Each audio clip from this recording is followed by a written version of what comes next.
Ano, tara, build na tayong bike. Tara, build tayong bike. Tara, build tayong bike. Upgrade na lang kaya. Tara, mag-upgrade tayong bike. Tara na. Okay, tara na. Upgrade. Tara na nga, upgrade. Upgrade gusto, ipon ayaw. Kaya eto na, yung ipapakilala ko sa inyo. Eto nga pala, yung steel alkansya na talagang susubukin ka kung makakaipon ka o hindi. Kung may dream bike ka nga o dream build ay eto yung mai-recommend ko sa iyo.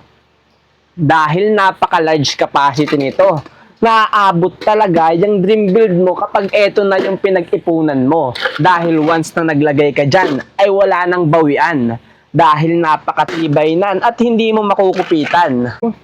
Kaya kung gusto mo rin makapag-build ng dream bike mo this 2026, ay eto yung may recommend ko sa iyo. Just click the yellow basket below and follow me for more.